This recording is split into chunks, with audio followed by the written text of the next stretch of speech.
3 in the morning. You didn't move. You didn't call them. But somehow, they're already there, pressed against your leg, taking up more of the bed than you are, breathing in that slow, heavy rhythm that only happens when an animal feels completely, 100% safe. Your dog has a bed, maybe 2, a crate, a cool spot by the window, options. And every single night, they walk past all of them to lie down next to you. You've probably never asked why, because the answer isn't cute. It isn't simple. It's one of the strangest, most studied, most misunderstood behaviors in the entire animal kingdom. And by the end of this video, you will never look at your sleeping dog the same way again. This is the real psychology of why dogs sleep with the people they love. And some of what scientists have found is going to unsettle you. Part 1. The theory everyone believes and why it's wrong. Ask any dog owner why their dog sleeps with them, and you'll hear the same 3 answers. They're cold. It's just habit. They're a little needy, I guess. It sounds reasonable. It's also almost certainly incomplete. Here's the problem with the warmth theory. Your dog isn't short on options.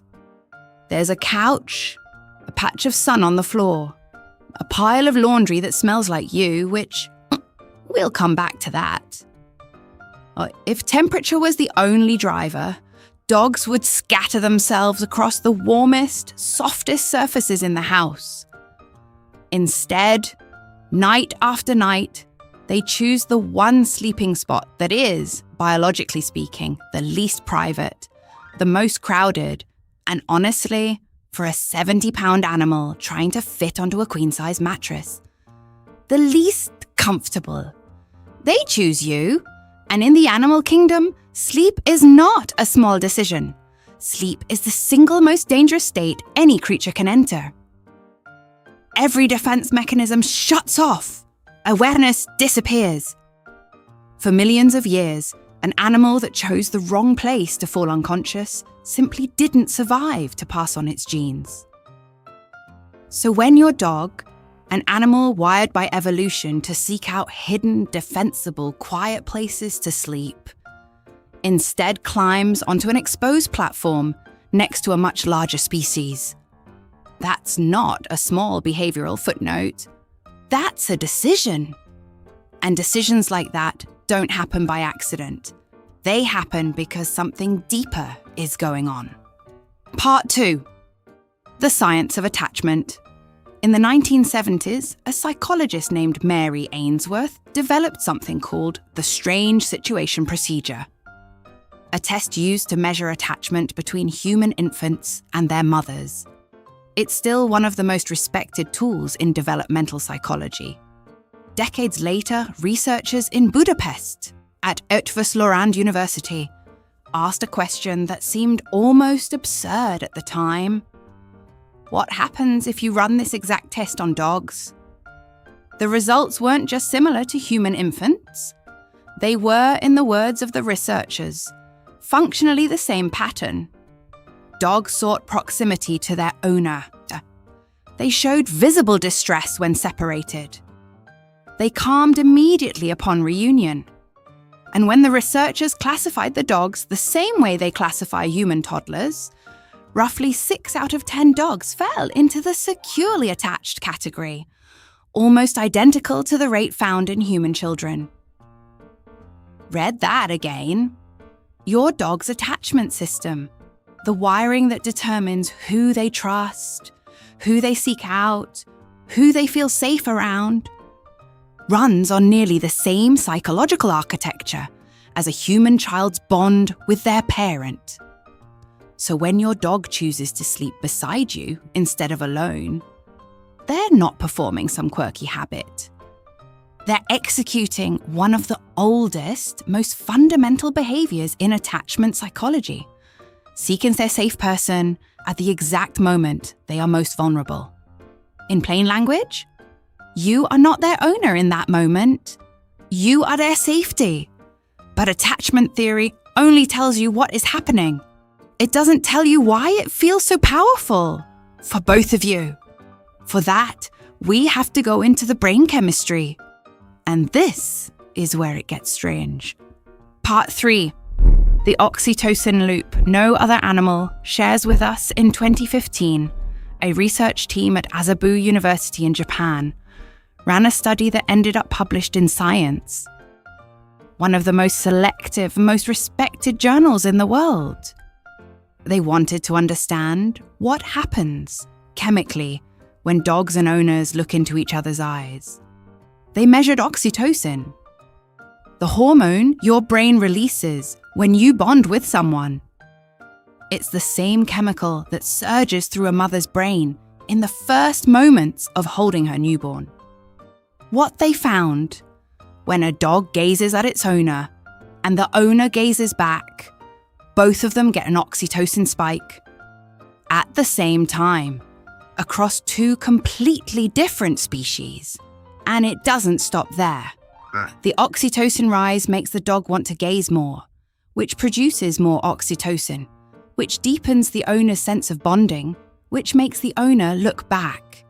It's a loop, a self-reinforcing chemical feedback cycle.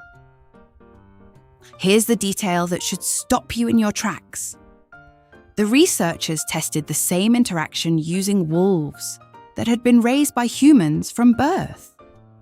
Genetically almost identical to dogs. Raised in human homes, just like a dog would be. The loop didn't activate at all. This isn't a wolves and dogs are basically the same story.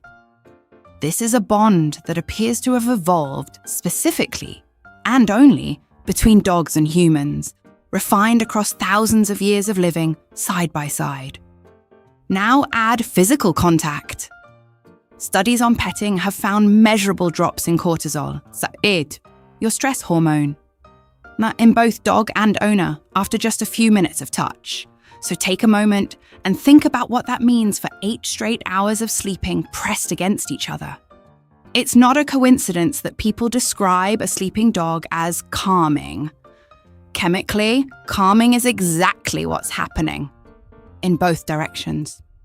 Part 4. 15,000 years in the making. Here's a question almost nobody thinks to ask. When did humans and dogs start sleeping next to each other? The honest answer is almost from the very beginning. Dogs are the only animal ever domesticated before farming existed, before permanent settlements, before written language. Somewhere around 15,000 years ago, wolves began drifting toward human camps, drawn by scraps, warmth, and fire. The calmest, least fearful wolves lingered longest. They were tolerated. They bred.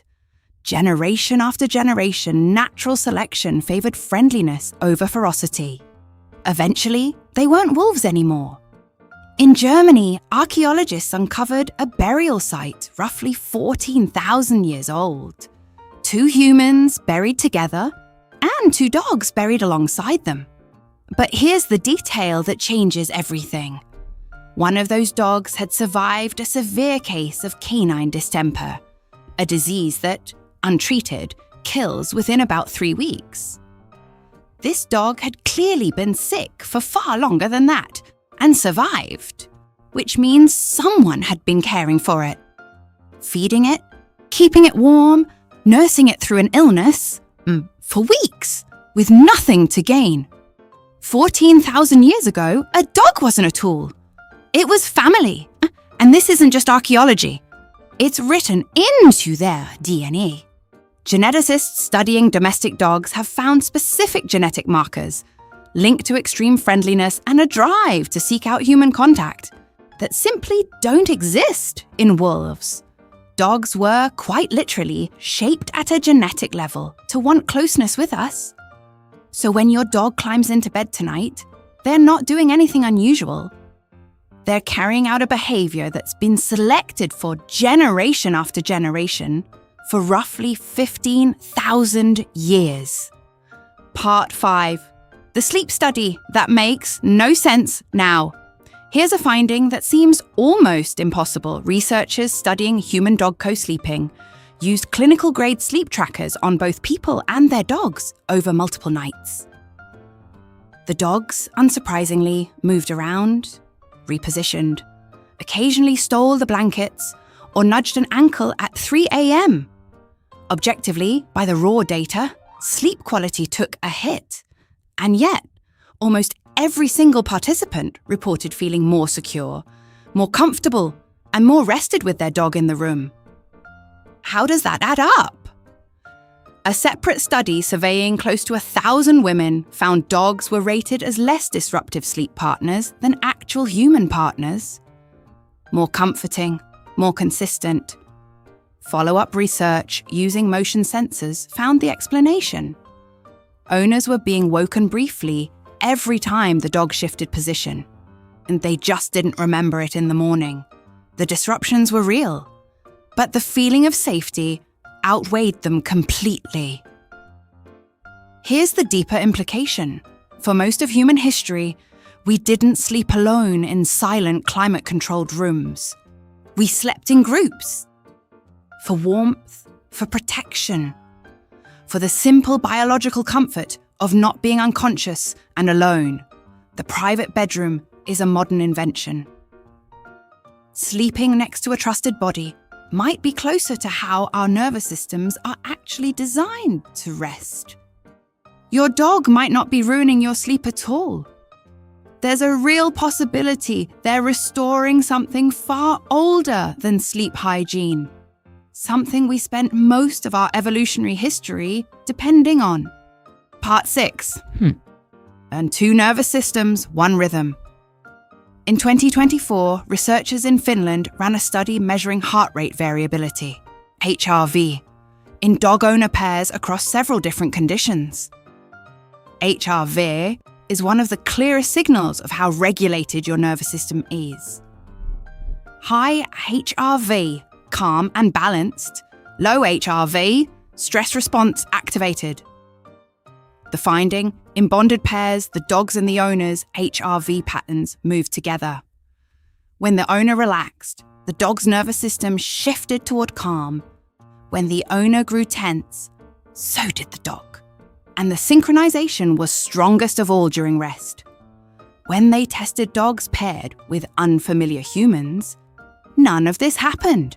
No synchronization at all.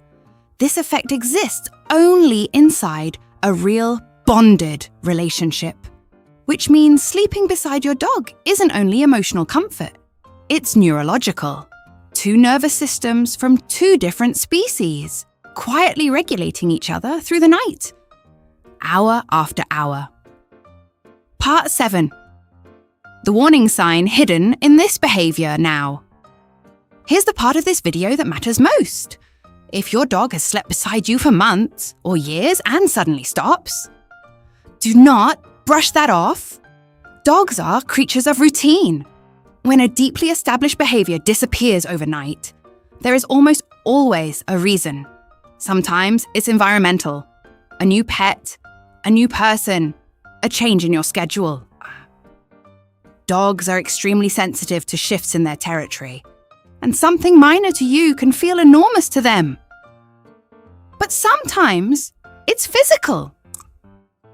Veterinary behavior researchers have identified changes in sleeping location as one of the earliest signs of pain in dogs, often showing up before limping, stiffness, or any obvious symptom. A dog that suddenly stops jumping onto the bed may not have developed a new preference. They may be hurting, and in older dogs, disrupted sleep patterns are one of the hallmark signs of canine cognitive dysfunction, the canine version of dementia, which affects a significant percentage of dogs past the age of 8. Your dog doesn't have words. Behavior is the only language they have to tell you something is wrong. So if the nightly ritual changes, pay attention. So tonight, when you wake up at 3 a.m. with 6 inches of mattress and a very determined dog pressed against your legs, remember what's actually happening. They didn't choose the couch. They didn't choose the floor. They didn't choose the warm spot by the window. They chose you. 15,000 years of evolution. A chemical bond no other species on Earth shares with us. An attachment system built to mirror the one between parent and child. All of it pointing at one simple truth. To your dog, you are the safest place in the world. And the science suggests it might be doing something for you too. If this changed the way you see your dog, hit subscribe. This channel breaks down the real psychology behind the things your dog does every single day. And drop a comment. Where does your dog sleep tonight? Next time, we're covering something even stranger. Why your dog stares at you while you sleep. And the reason is not what you think.